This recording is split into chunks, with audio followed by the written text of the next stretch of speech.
그런 유명하신 분들이 뭐 공연도 하고 뭐 그런 경기도 하고 그런 데서 저도 경기를 한다는 게 되게 약간 신기한 것 같아요. 제가 한국에서 게임하던 사람이 뭐 그런 큰 경기장 가서 그런 분들과 좀 어깨를 나란히 하는 거잖아요. 어떻게 보면. 그래서 네, 굉장히 신기하고 어떻게 보면 좀 감동적이기도 하네요. And of course, Wolves can hope that he can move on to Los Angeles as well for another shot at the Summoners Cup, the third title maybe in the works here for SK Telecom T1. Of course, welcome back. Game 2 about to be underway. Two South Korean juggernauts here. SK Telecom T1, you just heard from their support here. Defending world champions. Everyone should know their name in League of Legends esports. They are absolute juggernauts. They're absolute monsters. And their opponents, of course, ROX Tigers, just won the split over in South Korea, so you know they're on form, and they're going to hope to put on a continued good show here. Yeah, but for whatever reason, whenever SKT plays the ROX Tigers, they seem to rise to the occasion. They've always beaten them in best-of-5s. ROX Tigers have only ever taken 2 games off of them in their last 3 full best-of-5s, and going down 1-0 to start this series has got to be very worrying for the ROX Tigers' morale. And you gotta see it how it impacts the pick and ban as well. We saw an early Poppy pickup on Smeb. Despite that pick, we kind of expected that pick definitely to go in the hands of Duke. You know, sturdy top laner, utility there. You know, not performing that well. Give him Poppy. The Jace was banned out. We expected maybe a Cannon or a Rumble. You know, aggression from Smeb in the top lane. And ROX spiced it up. They had the steal. SKT then surprised them. I'm so excited for what's going to happen in the second game right now. That these teams switch sides. Ashe has been revealed.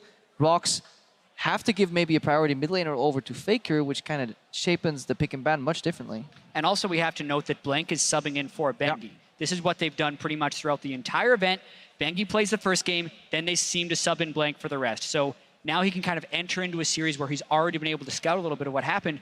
But it was super interesting last game because Peanut fell way behind early. He was negative 25 CSD at 10 minutes, his greatest deficit of the entire tournament. Then they sub in a different jungler, but I mean, you can tell it's part of SKT's strategy. It is just interesting because, yeah, what SKT had been doing was working, but they're going back to the formula that won them the mid-season invitational with Blank here in the jungle. SKT get choice aside for game 2. Of course, they have chosen blue. I think every team has so far this tournament, and we have the 2 mid lane bans we expect to see probably this entire series. Yeah, let's get quick explanations for every ban. Aurelion Sol, it's against Kuro. FLICKR doesn't really play it himself. Syndra, top tier pick. If you can first pick it, do it because it gives you so much pressure. Exactly, and then you have the Syndra Ryze bans obviously coming in against FLICKR. Yet to play Ryze at the tournament is FLICKR, but it is FLICKR's Ryze. You know you need to be able to ban it. He's been practicing it so much. Unreal win rate in solo queue. And ROX is obviously fearful of giving FLICKR a champion that can take over the game. Yeah, and then we'll look at the Jace, strong top laner pick, especially in the hands of carries. Maybe SKT don't want to sacrifice the first pick here and hand it over to Smeb. Smeb expected to kind of pick up the Cannon or maybe even later on the Rumble, but he went for Poppy last game. And Nidalee actually does get banned away. I found this point actually quite interesting. In the regular summer split for SKT, they banned Nidalee themselves in 76% of their games. Blank has not been the most Nidalee affectionate sort of jungler here. And ROX is actually one of the teams that have left Nidalee up this tournament, actually. They've left it unbanned in 3 of their games throughout the group stage. Either way, it goes away. Olaf is the first pick. SKT still trying to knock down the jungle pool a bit, and the Ashe comes back in for Prey.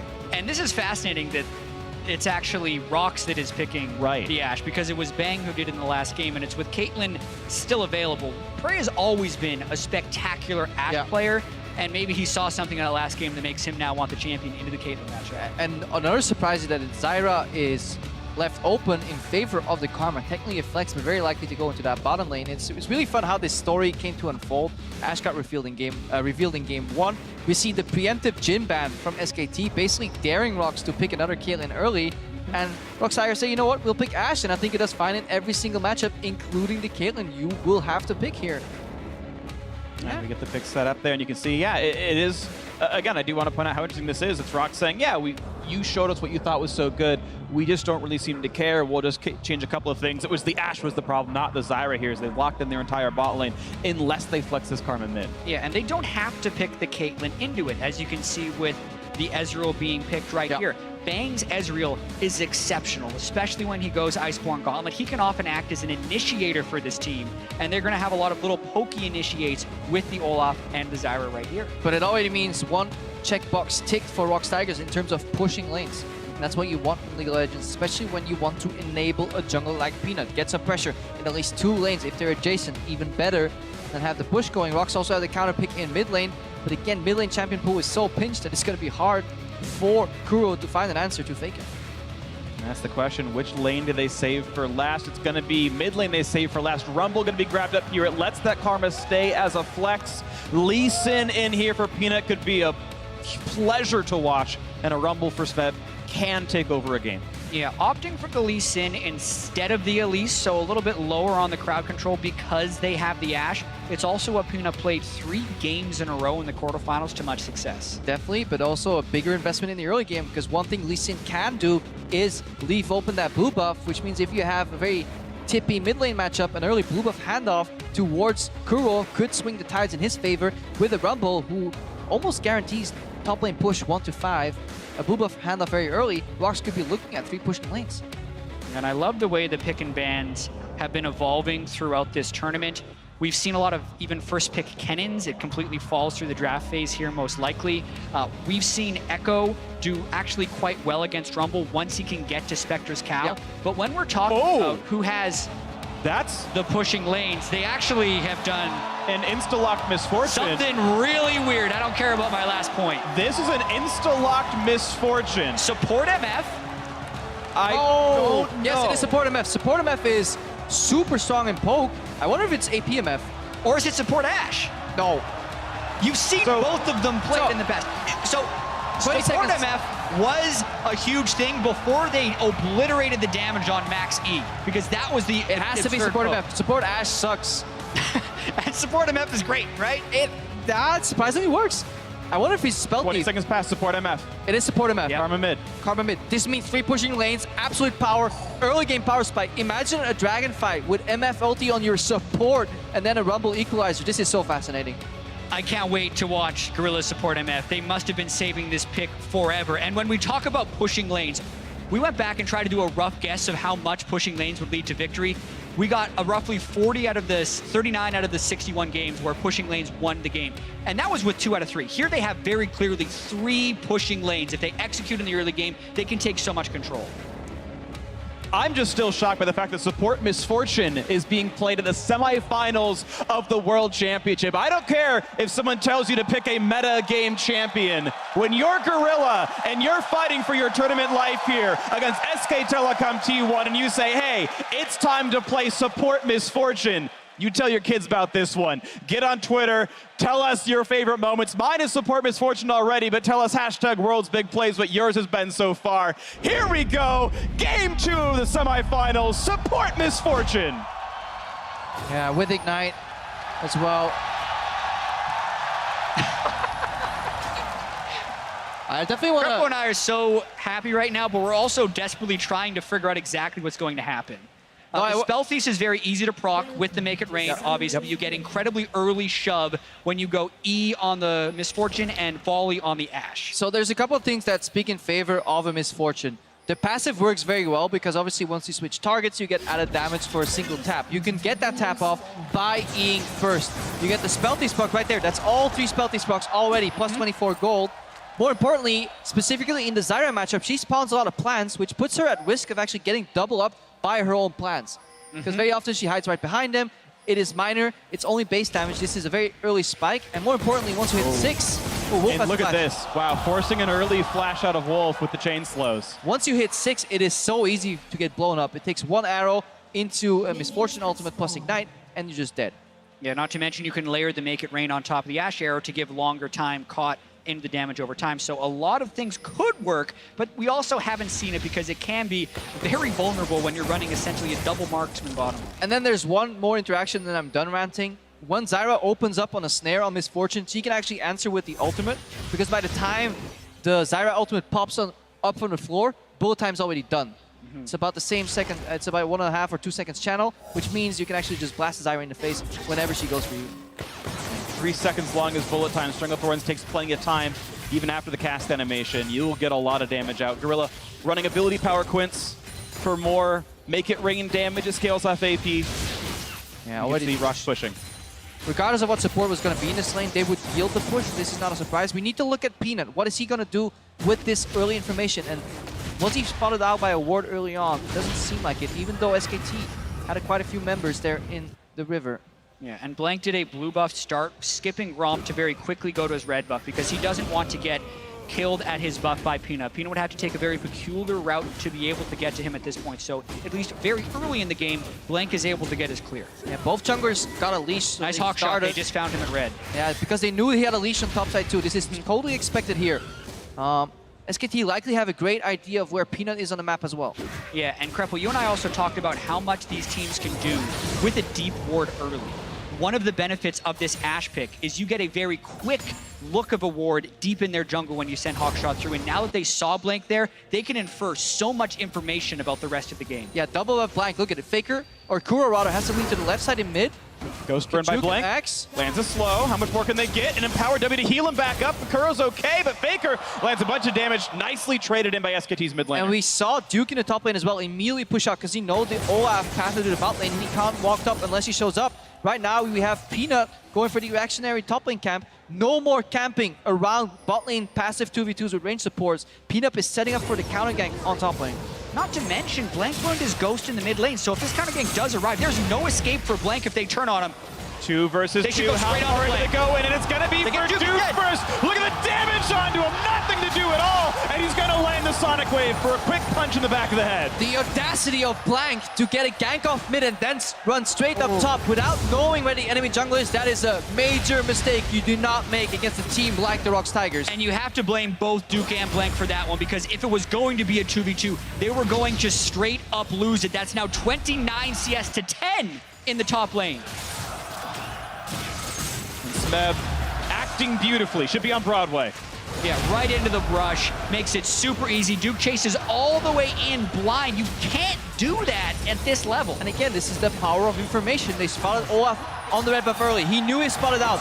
Both these teams know they cannot gank double range support bot lanes. It just doesn't work in League. So the only reaction for Blank left was a gank mid. It was great. But then instead of farming more, he ran to the top lane, Peanut lane waiting, and honestly, this is a mistake from Blank. Don't go for those plays. Yeah, not to mention they can now give the early blue buff over to Kuro. He hadn't necessarily been pushing FLICKR in early because Blank made the visit with Ghost, but when he gets this blue buff, goes back to base, this will be the 3 pushing lanes we talked about, and it allows Peanut complete freedom to try and go and make plays. This feels like the perfect ROX Tigers early game. Smeb's on a carry. He's ahead. Peanut's ganks worked out. Kuro's fine in the mid lane, gets a blue buff, but now it's turning a little bit sour. He has to flash away from Blank. That upsets what was looking almost perfect before. Still a lot of winning elements here for ROX Tigers. Yeah, Kuro was waiting on the right recall timing. I would have liked to see him go back a little earlier, get a little bit more immediate power and punish with that blue buff, but now he's a little bit delayed in his power. But it's okay in a sense. You can lose your flash when your jungler supplements your lane with vision. You can lean to one side, lean towards Peanut, and save your back. shield. Yeah, that's the only lane he can gank here. Smeb is relatively safe. Kuro no flash. Look at Peanut. He's protected by Kuro. Kuro protected by Peanut himself because there's push in the bottom lane as well. If this is Scuffle, Gorilla on his support AP Misfortune will arrive much sooner than his counterpart. And that's the power of these pushing lanes. And look at that, Peanut. He already took the Raptors away. He's taking the Krugs out as well. But now it's a flash engage. FLICKR wants the blue buff back, and Kuro stayed mid for far too long. But now it's Peanut maybe staying too long. The route is perfect by Wolf, and it's now turned around. And SKT pick up 2 kills. And it is so hard to punish SKT, but that is also total disaster thus far. Smeb, ROX is trying to make it up. They have double TP. Kuro could come as soon as he responds as well. Gorilla's a bit low. They got the slow on the Wolf, and there's the equalizer. Flash, heal used as well, but he's got the harpoons. He's got the kill, and Wolf is hunted for his skin. Bang now under the turret, and Smeb really wants this blood. Puts the fire to the backside, and that's a kill for Prey. Now Smeb, how does he get out? Prey's gonna die to the turret. He's dead. Oh my gosh. I guess they live. For now. Oh, Blank is coming. One Olaf, a No, single he can't axe. run in by himself. Let's go. He's Be a man. Get him, Blank. Kuro says no. That play is successful with the kills, but it takes so long. Look at the lanes for SKT. They're pushing back. Watching this one more time. Double TP, trying to get in on them. He lands the harpoon post-flash, which makes sure that he's able to secure that kill. Then they just look to speed themselves in because the combat back at the turret gives the rest of the team some speed, and they just go straight into the second-tier turret. and get him out too. Look at this. This is teamwork. Honestly, this is good communication. To pull that off on world stage, to go for that bounty of a play instead of just letting him die. Because imagine if you fumble that play. That's such a big mental hit right now. And they didn't lose that much because they pushed up their lanes adequately before. Would you actually trade? I guess you'd trade those two summoners for a kill? I think feels weird. You just want to get him back in base ASAP, have him back on the roll. Really don't want him to die right there. Don't give more power to the bot lane. They're starved as well. This is a 40 CS tier Ezreal, 20 CS down, no summoners. If you visit him one more time, he's dead again. You just really don't want to give him any kills. Yeah, it's going to be a while before he can actually get to some powerful items, and the teleport cooldowns really aren't that long in that context. You can already see Kuro and Smith have the ability to make a double TP play. They're always going to have that lane shoved. They're hoping to get deep vision within the red jungle of SKT, and I absolutely think that's their game plan, is to try and dive that lane over and over. And the pain point is about to happen. Once Prey and Gorilla, look, they're parking this lane right here. They're done pushing. They want to hit level 6 and then have the zoning threat of a Misfortune bullet time after that E. Because you E on Misfortune, you slow him down. It's the easiest arrow of your life to hit. And then, like, Prey doesn't even need that. Like, he can hit any arrow anyways, and then you just follow up with your ultimate combos and they're dead. And keep in mind, as you mentioned, trying to tower dive champions, there's now a TP advantage for SKT. Duke has it, Smeb does not. Kuro cannot match either. His teleport is down, so SKT can pile drive bot lane, generally speaking, easier, assuming all else stays equal. And it's something that ROX should have to play around. And I love the emphasis Peanut is putting on these Scuttle Crabs here. Safe ward over the wall. Look at he doesn't face check to get the optimal ward over in that little brush right there. Safety and face check super important. He gets the Scuttle Crab for his bot lane, which means they can play safe and play aggressive. Ash arrow. Arrows land on the Wolf, and it's just going to be too much damage too fast. Teleports be damned. Who cares? A 2-on-2 kill for the ROX bottom How do lane. you beat Zyra? Poke! You outrange it. Blast the Misfortune, make it rain, arrow in her face, she can't escape. There is nothing Wolf can do because the summoners got blown earlier in that double TP trade. And specifically, they held the lane on their side, so by the time they hit level 6, they would have access to SKT. Beautiful play by that ROX duo lane. Yeah, chipping rather the turret down afterwards, flank goes in. Gotta be real careful. Yeah, he walked in to grab a Q. I guess he's all right with this one. There is not that much threat. Spina had his ulti after all. And they play it beautifully. They amass the wave on their side, let it stack up, and then they use that massive minion wave as they go for an aggressive play. If it works, they poke them out of lane and they get free chip damage anyways on the turret. This is very coordinated ROX Tigers. We also have to point out that they're running a support MF, a mid lane Karma, and a top lane Rumble. They don't have the insane late game scaling. This is the type of aggressive play they're going to have to continue to make. And they can't have those mini plays where Peanut gets caught in the jungle or FLICKR gets a solo kill onto Kuro. Those things can't happen if they want to snowball this game. Yeah, that's why you see those two teleports in the bot lane. They want to get that tier 1 tower down ASAP so they can unlock the Infernal Dragon. They want to keep taking these breaks here. That's how you, in the current meta, can draft an early game team with no real late game is you just stack objectives. You get 3 dragons and a baron, and then you beat whatever power disparity there is in gold or in scaling. Yeah, and how many Infernal Drakes are we going to see in this series? This is now 4 out of 5 dragon spawns have been Infernal. Feels a little scripted. We knew this was going to be a fiery matchup. Peanut, Papa Smith, he's talking about him spitting fire before this game. He was alluding to it. We wrote him that line. That's how it works. And the cutie pie was right all along. Prey's going to crit next attack. All right.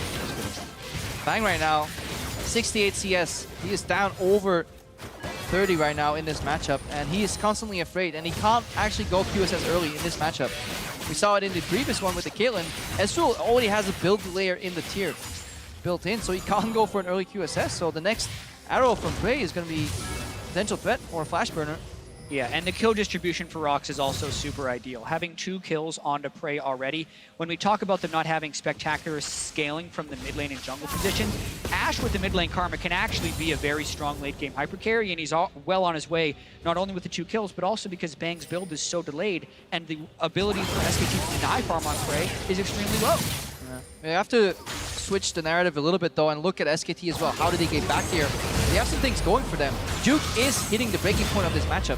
When he gets Merc threats in addition to that Spectre's Cowl, he will actually start out trading Smeb. He's doing it right now. Peanut's Blank's actually coming up here to try and get a dive, maybe. And it could be the turning point. Smeb has teleported. You need to use the teleport on the map in a 2v1 or 1v1. He is losing. Has flash, has ulti, decides to ult the wave and say it's only Blank who can chase him, but that's still a ghostable Olaf, and that requires the flash out of this one. Not much turret damage going to be had because of the ulti. Smeb does the best he can. Another pain point for ROX Tigers is FLICKR in his mid lane. He is towering up in CS as well. That's exactly why Peanut is pressuring. This tier 1 tower is so important to take down. Ooh, splits the uprights. No kill to be had, but it does mean a lot of pressure on this turret. Peanut's going to stay there for a bit more damage, but Prey actually switches back to hitting minions. They will need at least one more wave. The question is, how good is Bang and Wolf's wave clear? Do they burn Stranglethorns on it? And he is going to do that to try to buy a little bit more time. Ooh, and here's the flash engage. Peanut flashes to land the Q, and now it's Wolf on the wrong side. He's spacing out so he can land the kick if he needs to. That's all the damage they need. Wolf goes down. He saves his summoner spells, and it's also the first turn of the game going to ROX Tigers. That is a 3,500 gold lead, short up slightly by top lane, going down. SKT finding some movements back in, but it's ROX ahead a lot. And it adds to their game plan. They're going to keep the 5 people down here, trying to get as much power right here as possible, then transition that squad to different lanes after they can secure the second tier turret. However, they are losing turrets on the rest of the map as well. Top lane is gone. FLICKR well on his way to chipping down that mid lane turret.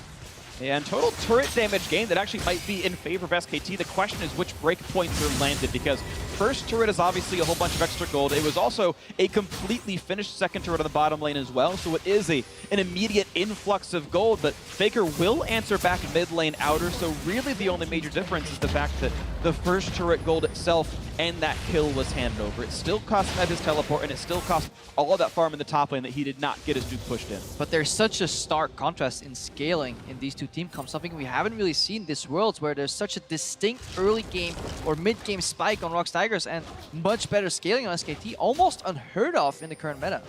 I absolutely agree with you right there. And having 2 turrets down in the bottom lane this early creates another very peculiar situation, because will Bang be able to get the farm, or will ROX be able to completely ward up that side of the jungle and starve out the Ezreal even longer? Because these are the things that are going to dictate this game. Whether or not Bang and FLICKR and Duke can hit the late game point before the ROX Tigers completely gain control of the map, take all the outer turrets, and starve out the game. We see another reason why taking down those 1 or 2 turrets is so important, because then ROX can switch to a 1-3-1, especially playing double teleports on the side lane.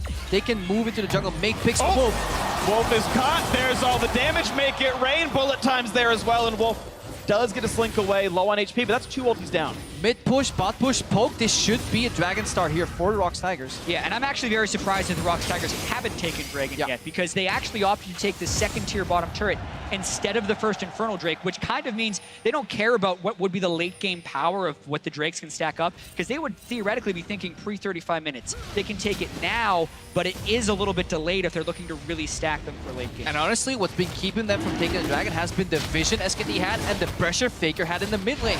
He has been pressuring on this FLICKR. He got a solo kill after Flash was burned. Right now, there's also TP advantage for Duke. Rumble cut FLICKR. Break secured, and wow, FLICKR just going to die at the outset. Only one knocker for the Stranglethorns, and Prey with a nice flash gets away from the Echo. Duke is out of this one. Wolf also gonna burn down. It's Smeb just on a killing spree on this one. Blank gonna get chased down. A beautiful equalizer, synergizing with Peanut, and now Duke's got nowhere to go. He's alone and running out of health way too fast. There's another kill picked up, and it goes on to Prey.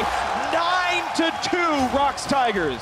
What a fight for the ROX Tigers, and Smeb found the pocket of vision where SKT couldn't see them, and SKT walked right into it, which is incredibly rare from SKT, who is normally a very measured team. But Smeb getting to open with Flamespitter in melee range of FLICKR completely changed the game. ROX completely set it up as a bait. They start the Dragon there, and how do you beat teleport advantage? Well, you simply walk down.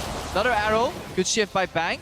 You simply walk down to the objective. Smeb completely surprises, just like Jack mentioned, out of fog of war. Nobody expected him to be there. All eyes were set on Duke in the flank. Look, suddenly he unleashes on FLICKR, low mobility champion on FLICKR. Nobody on the side of SKT was ready for there to be a rumble in that brush, and then it all starts collapsing downwards. ROX Tigers really leveraging their lead in the bottom lane, opening up the map that way, and then safely committing to the objective. They didn't start it until they were absolutely sure they could win that fight. Yeah, and you can just notice the domination of Smeb in that fight. He killed both Wolf and FLICKR with 2 flame spitters and 2 cycles of his harpoons. Then he had the ultimate afterwards to try and help with the 3rd kill.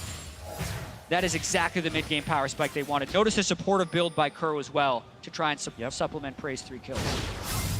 I like the items coming in, because how many times have we seen support Karma competitive? Literally never? Great. So Gorilla finishes the Ice Stone really rapidly. It's funny, he's earned so much more money off of that than Wolf has. Zyra's notorious for how much money she gets from a spell thief, and it's literally double the amount of money that Gorilla's earned from the triggers because Make It Rain is so free. But then also, whoever has gone first item Executioner's calling on support.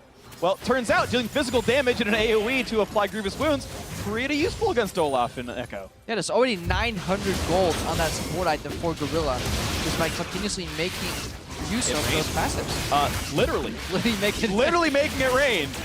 It's perfect. How have we not thought of this before? Right, The thieving bonus is MF real. as a support.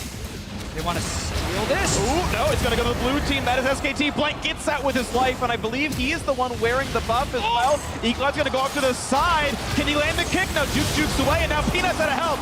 SKT with a beautiful disengage. Nicely played. And even though ROX has an extremely large early game advantage, it's mistakes like that that could cost them the game if they keep making these things. That's twice now Peanuts is overextended. It is the nature of their style. They continuously go for high tempo, high aggression plays where sometimes there's a risk of failure, but over a large sample size of these plays, it generally works out for them. That's why they keep sticking to it, and that's why nobody minds them going for these plays.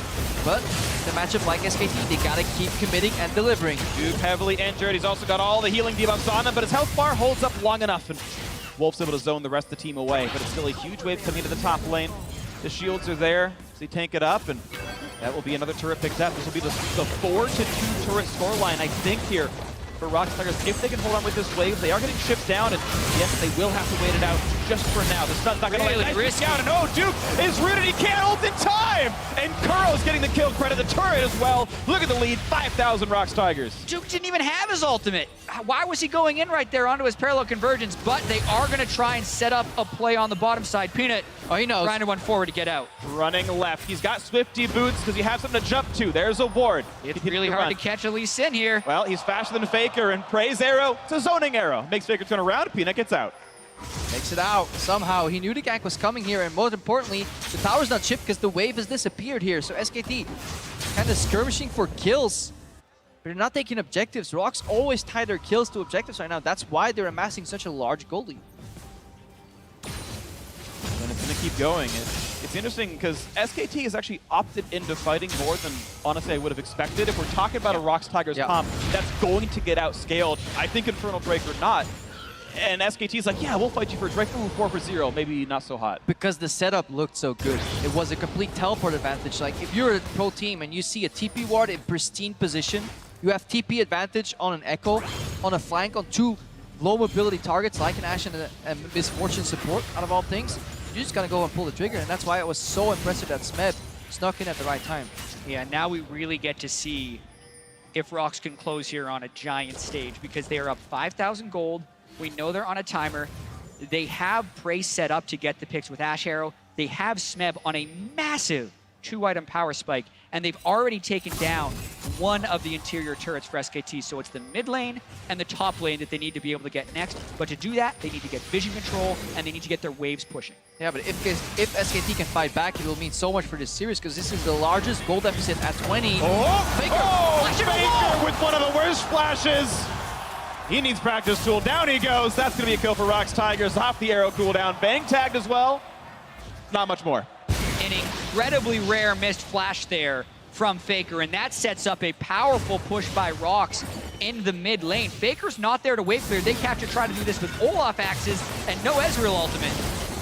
Ooh, big chunk on the Wolf as well. For a supportive build, Girl's got plenty of damage. Torchu is helping. Force for the kickback. Oh my gosh, that damage. Yeah, that is when you go Hexfinger on Lee Sin. It feels pretty good. Mid lane turret's gone. Yeah, the momentum for ROX here, it's very palpable. They have a really rough early start to game 1, but they fight their way back in multiple times in very creative ways. Then they come out with the support MF and start swinging here. Look at FLICKR. Everybody in Twitch chat would have landed that flash. Oh, my goodness. He was trying to flash the big wall because that corridor itself, with the angle of the Ashe Arrow, he wasn't finding a good way to flash it sideways, but a rare moment of panic and a wasted flash there from FLICKR. Another dragon here. We missed that, but that's another mountain. Yeah. The RNG is definitely working out for ROX Tigers. They're getting objective-based or scaling-based dragons continuously, and that's what they need. That's like the dream for early game comps like them. I mean, talking about it on a statistical level, Infernal Drake is actually best when you have a gold lead. It on average means less if you're behind, but absolutely now ROX Tigers feeling good at the 6,000 gold lead. more stats ahead, of course, and if they ever go for an objective, they'll kill it pretty quickly. Peanut, once again, going to find Blank, who's just chipped down by the early magic penetration. Speb likes Funfire with a harpoon. That's painful as well, and ROX Tigers getting pushed in a bit, though.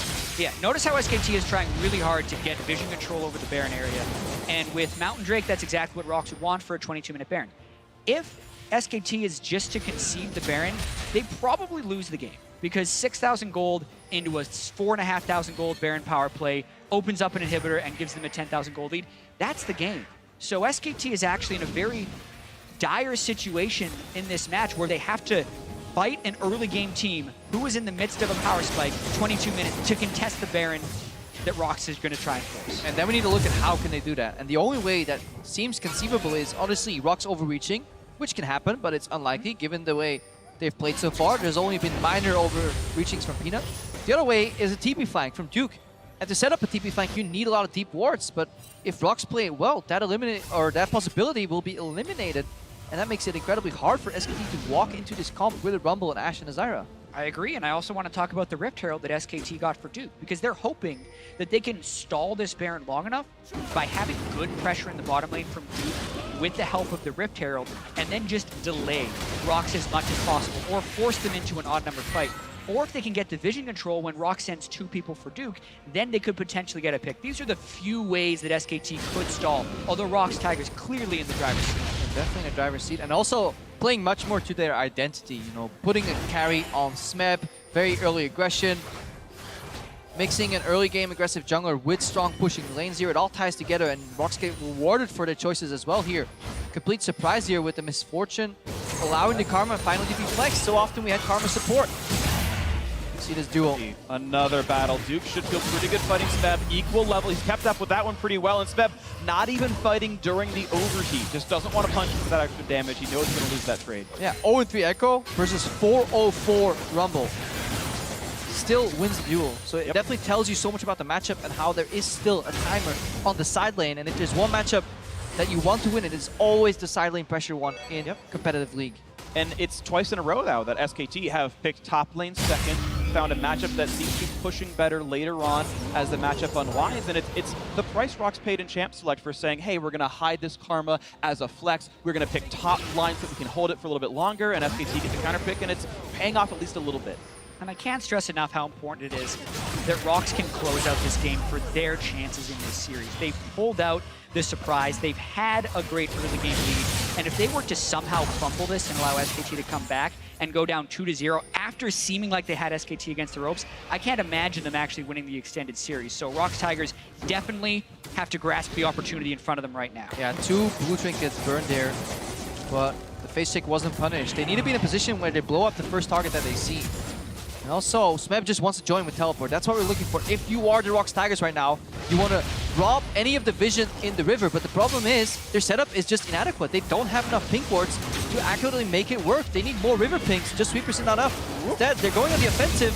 That's defendable. And actually, I think it was FLICKR who was able to land the last hit on the blue buff. I thought I saw the gold over his head. And yeah, even the contest for blue buff is not working. The side lane has no pressure. Duke is winning that. The mid lane is not getting pushed in because it's an Ezreal and Victor. They wave clear for a living, basically. And ROX aren't getting a lot done. Messy plays. ROX right there. If that axe comes a second earlier, 2 of them base, 2 of them get caught. That's a Baron loss right there. Their Baron setup that they committed it so hard, multiple members there, was just done poorly. Yeah, and you look now, SKT still has pretty strong vision within their own jungle, which is where they could get caught. And there's no turret here for Kuro. The top side, pink wards go down for the teleport. What else can they get? Kuro trying to heal up in time, and he can't. Blank gets the shutdown, he gets the kill. What's Kuro doing there? Why is he there? He's pushing a side lane with no river vision. He just had 4 of his teammates back in that brush, if not 3. This is another mismatch of ROX. They're losing their late game finesse. Absolutely, and that's the second time Kuro's been in a bad spot right when it seemed like ROX was going to take control of the whole game. There was very early on when ROX got a bunch of advantages. FLICKR solo kills him in the mid lane. Here, everyone else recalls while SKT actually has decent vision control, and he not only dies, but burns his flash while dying, which completely diminishes the pressure he gets. Arrow on the Bingo. The damage is here. He's able to flash away in time, but it's still Peanut on the chase. Gets a kickback, but doesn't quite get enough for it. That is still Bang missing all of his summoners now. A reveal, and ROX Tigers hoping to take control back to the top river. Yeah, but Smeb didn't go back to bot lane. ROX want a hard force because there's no teleport on Smeb. They may even just commit to the Baron. Yeah, no teleport on Duke rather. And they're going in because here's Kuro with his teleport. Smeb a bit low, takes plenty of damage, but has no equalizer to cast either, and the Make It Rain doesn't do much. This may be the moment. They burn FLICKR low. He's out of summoner spells. They have Smeb here. Duke would be running in. They either need to get a pick here and multiple kills, or they need to secure the Baron because this gold lead continues to shrink. ROX trying to go right now. And they're on top of the Scuttle Crab, so this information is known. SKT looking for the play. FLICKR coming back in, and the other four right here. Smeb is low.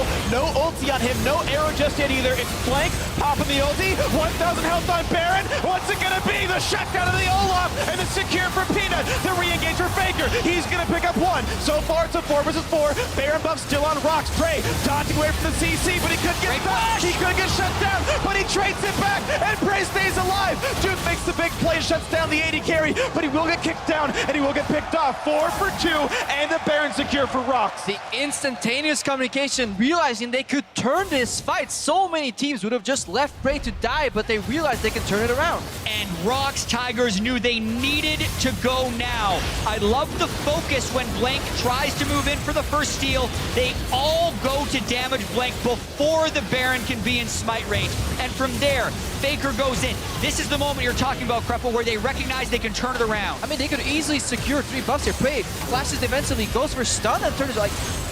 This is so unexpected to get out of that fight winning. Shouldn't be possible. What a great call by the ROX Tigers. They knew they had the early game advantage, and they've had some slight missteps throughout the mid-game.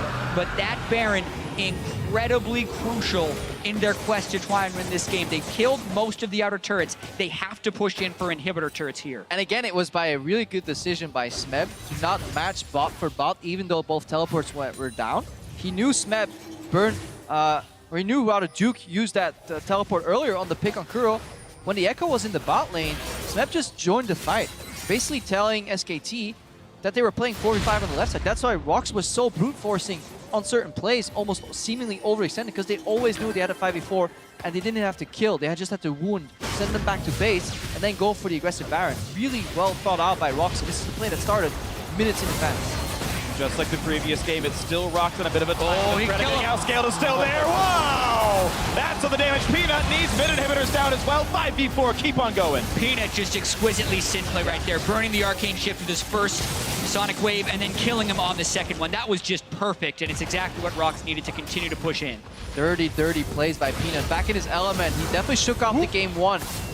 That was an arrow expecting a minor juke on reaction from FLICKR. FLICKR shook off that failed flash.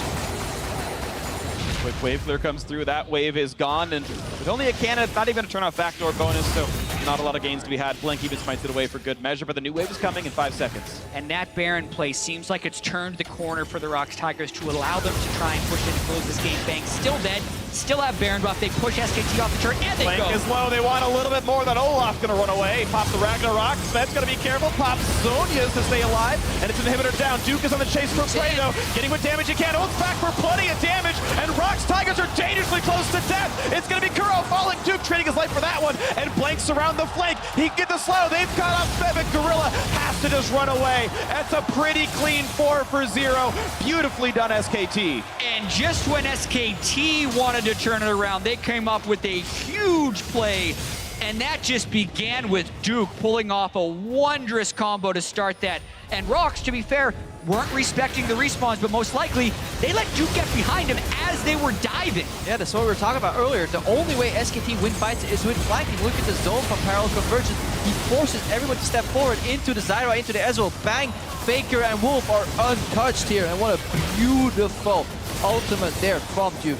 He still had the Guardian Angel at the end of the fight as well. FLICKR was able to just chase at the end of the fight. Blank sticks around from the side of the wall to land axe after axe. And even though ROX Tigers pulled off that great Baron play, the gold lead is kind of forfeit. We're back to about 1,000 gold different than what it was before ROX even got the Baron. And SKT will still have a chance. They absolutely do. 5,000 gold difference, not the worst to be had. You just saw the end result of Bang running up the map and stealing a red buff at the end result of that team fight, knowing there's no contest, taking everything he possibly could, like stealing a red away, getting on an Ezreal, feels really good. And we gotta look at the wardrobe now, because Duke is looking for a repeat of that scenario around the next Infernal Dragon. That's the one that's gonna spawn. Both these Peanut. teams are already setting up for the Dragon. Yeah, setting for Dragon, but also making what plays they can. Peanut was in a pretty dangerous spot, but thankfully wasn't really spotted.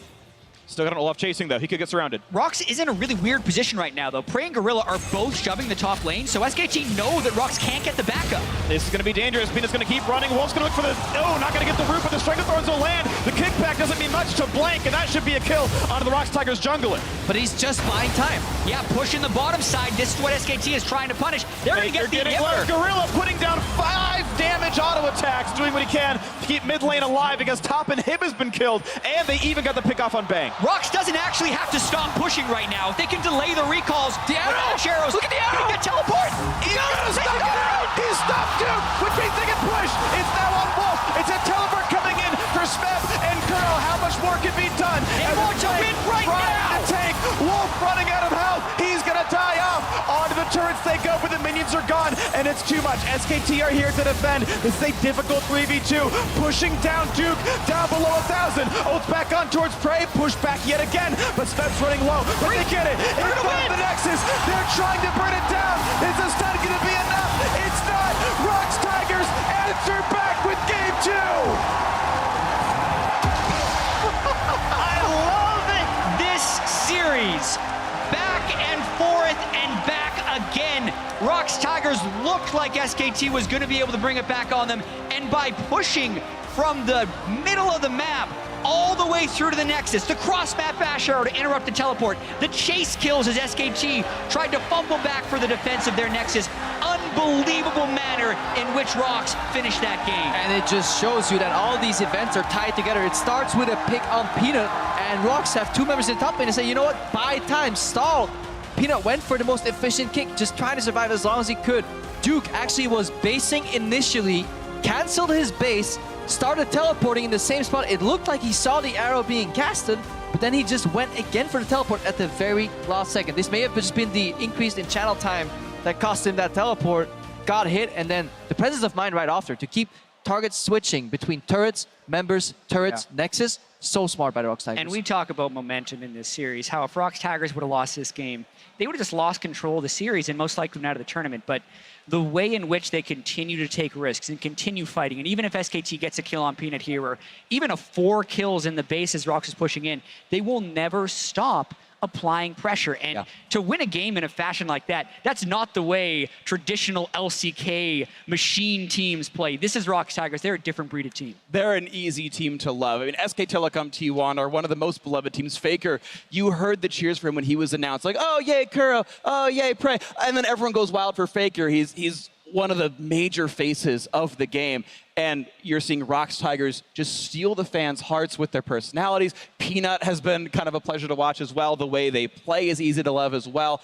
And it's ROX Tigers hoping to finally have that groundswell saying, now when it matters most, now it's time. This is the time we finally take down SKT. We didn't get the chance to beat you in the summer finals. KT did that for us. So this is the time in the semis to finally get a chance to hoist the Summoners Cup. Let's knock down SKT. How can you not love Peanut, though? The guy's like a miniature human. He looks so frail, but then he just shows up on League. Like, he fails his first gank in the first game that could tilt players for the rest of the series. Next game, he plays super aggressive. He just overextends and dies 1 time, and the next play he makes is he gets Bang's shift, goes back in, and 1v1s him in the middle of the base. Like one of the world's best AD carries on Ezreal, one of the best AD carries or Ezreals that have ever played. He just 1v1s him simply in the base as Lee Sin. This guy is so freaking good. And let's not forget, ROX Tigers just played support MF and won. Yeah. Like, let's let that sink in a little bit as this series is now tied 1-1. Yeah. We're in for a treat. We had a damage graph in the middle of the game where Gorilla was second amongst the team. Smeb was first. He was second, more than the Ashe, more than the Karma, shocker, more than the Lee Sin. So that's fun. MF ban, maybe. We'll see, but let's throw it down to Dash and the rest of the guys for that win. Thank you very much, Freak. Our series is tied up. We have a series 1-1 now. ROX striking back big. Here's the thing. I feel like we can skip over Champion Select because nothing really interesting happened there. Am I right? I mean, we have more than a series. That was by far my favorite game of the entire tournament right there. There's so many highlights. Before we even get to Prey, I mean, there was Peanut styling on Bang with the basically making a flinch and arcane shifting first, then connecting it. I mean, there's so many great ROX moments in this. Smeb also, huge play. Oh, what a beast in this game. What a beast. And so many players from ROX just performing. It looked kind of crazy, you know, suddenly in the end they're caught left and right, but the communication then is top notch and they managed to actually even win the whole thing. But the elephant in the room is the Misfortune support. A lot of people now questioning whether they should play solo queue tonight, seeing Gorilla win a game on Misfortune support. Big takeaway point, it's a laning choice. It's to lane against Zyra. It's to punish Zyra's range, because of course Make It Rain has a very long range. And the moment they hit level 6, target selection was easy. The flash is down on the Zyra, just Ash arrow the Zyra, combo in, Wombo, dead, and that was just what they did. They tried to lead the game, and as the casters were hitting so often, this was definitely mid-game or bust for ROX Tigers. And the best part is that not only do they pick this, but they play around it with everything they have. Multiple double teleports down to the bottom lane to make this MF support work and make it work well. That's why the Summoners kept being down. Smeb was down there. Kuro was down there. I mean, Kuro was just like, I don't want to play against FLICKR. I'm out of here. I'll take teleport and play a support. He's like, take my tower as well. Just, you know, you're gonna be a carry. I'm just gonna build full support on this Karma, and that's fine. The other thing about this MF thing, like, it's because we have this meta where you can just play 2v2 lane all the time. People don't even lane swap after 5-6 minutes anymore because they learned it's just too risky. You lose your tower too often, so it's always full laning phase, setup dives. Their build, however, was even more surprising. So he went obviously standard support at first, and then he actually went AP first, and then he went into Mortal Reminder as his first item. So he wanted to buff up his ulti, which is physical damage, obviously, with as much armor penetration as possible. Going Mortal Reminder, though, was completely useless because there was almost no armor on the side of SKT, and he actually went for flat penetration later. Swap them, please. Go flat penetration first. Take your Mortal Reminder later. It has more value for you. One of that executioner is calling for 3 people Expert on analysis the other on side. Misfortune support. That could heal. But let's not get into the game elements of it. And let's not forget that Peanut, who was struggling in game 1, getting completely out-jungled by Bengi, this time around gets that first blood in the top lane with a very, very, very patient counter gank. Yeah, I mean, so one of the things that we did mention coming into this, and one of the big strengths of Peanut was the mental aspect of jungling that he does bring to it, right? He attempts a lot more counter ganks than we highlight. We only highlight the ones that are successful, but there's so many times where he moves into position to wait a couple seconds, you know, recalls there, or makes a feint somewhere on the map where he's setting these up. And when they do hit like this, it's just a huge advantage that they get. And Smeb, you have to also give credit to him. His bluff, you know, the amount of time he spent there. SKT bought a hook, line, and sinker. They went all in. The Ghost was already down. Olaf walks in. They checked the second brush, and the penalty was pretty severe because Smeb, one lane, got out of lane, and okay, the matchup later gets not great for the Rumble. You know, he was struggling in the 1v1, but the teleport plays were really critical for ROX Tigers to win this game. It's also against the Rift-Tailed Echo, obviously. And I know now the bot lane is going to get a lot of the fame because of the MF and the arrow in the end from Prey. But honestly, this game, to me, early game, was like Smeb and Peanut being better than Duke and Blank. And that was something we highlighted earlier coming into this, how important it is for ROX for those two guys to perform, to win early on. All right, time to get into some fights. 15 minutes in, a 4-for-0 for ROX Tigers around the Dragon Pit. Let's go ahead and take a look. Yeah, this fight was so crazy because SKT actually doesn't have vision, and look at your minimap, guys. Ezreal is at the tier 2 bot lane tower, so SKT are not in a position to fight this, and they TP in anyway. FLICKR gets caught first because he has no vision in that top bush. They actually walked in completely blind into the river. And this is not a mistake we see from SKT very often, and they got punished for it. Yeah, what was so surprising about that is that SKT, ahead of that, they also had the opportunity to set it up. You know, they had taken this mid turret, they had teleport advantage, and yet they were caught out because the ROX were pushing the tempo so quickly. And that's why you have to talk about Duke a bit. He had the TP advantage, like you mentioned, Kobe, and then Smeb walks down bot, overheats in the face of the Victor, who he kind of had a free lane. Kuro spent more time out of lane than in lane after about the first 5 minutes. And Smeb soloing down 2 members was really critical there. It really was, because the Victor was getting really far ahead. Since Kuro was leaving lane with that teleport and playing the support Karma, you know, FLICKR was racking up the gold, but Smeb stood up and he was able to take him at that critical dragon fight. I mean, he Take wants, his number he one as wants well. to take that #1 spot, and that was a pretty good display. Of course, we cannot forget that period of struggle for ROX Tigers until that point where they needed to make a decision. That's exactly what they did. Made a decisive call around the Baron. Let's go ahead and take another look. Brought to you by Acer. I mean, they have to take the Baron here. That's the big call. They had the mid-game items, even third item Ludens from the Karma. They had no thoughts of taking it 45 minutes. This is the one period they chunked out FLICKR. That's why he's still not at the fight. Good target selection. They take down the Olaf first. They get the Baron. It still wasn't guaranteed here for ROX Tigers. And But now Prey- Pablo Smithy started screaming like a little girl when this happened. I mean, Prey is such a man to flash straight back into the fight. No one thought. Everyone was like, why is he not walking towards the Baron wall to flash over? No. Repositions. DPS is down FLICKR. Even gets bang on the side as well. Yeah, you wanted to wait till a little bit later into the game to start giving credit to Prey. He totally deserves the late game credit. But we don't have to wait on this segment. Let's give credit to him right now. That arrow was insanity. The arrow was so good. Also, the first part of the Baron fight where he takes down Blake. Oh, so many things. But here's the hawk shot first. He scouts and then he shoots the arrow. Now, originally Echo was recalling, canceled it and wanted to get there quicker, changed to teleport, and it just barely gets there in time. And just to give you guys context, it's not the first time he did that this season. Won another game in the LCK regular season. Ashe arrowing down and stopping a teleport. This guy's calculation, one of these Season 1 Ashe players, they don't miss arrows, and he won the game literally on an arrow to stop a TP. And you can just see in games like these, like why it's so hard to beat these insanely good Korean teams. Like this game here, ROX Tigers, they never threw away the lead. They just kept the goal lead at all times.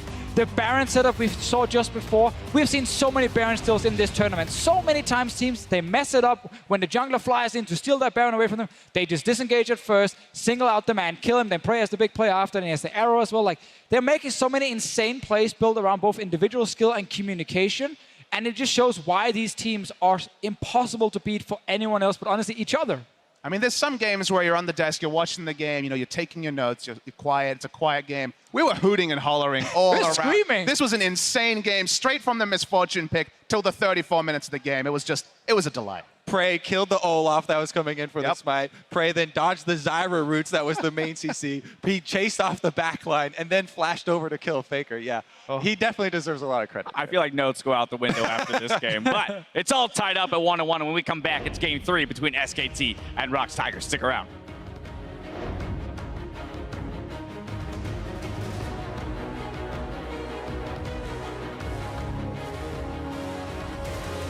This is an insta-locked misfortune. Support MF. It is support MF. Karma mid. Karma mid. This means 3 pushing lanes, absolute power.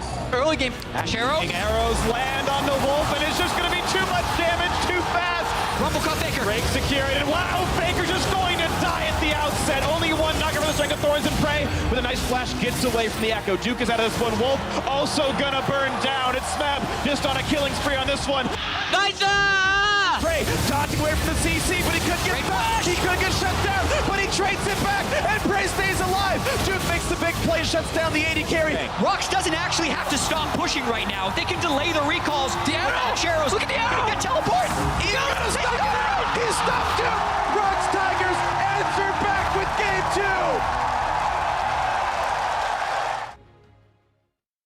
2. The world has changed.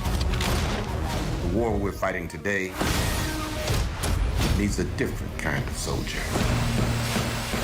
Get on your knees! If you wanted me back, you could have just asked me. Let me simplify it for you. Kick some ass and try to look dope while you're doing it. I could definitely make that work.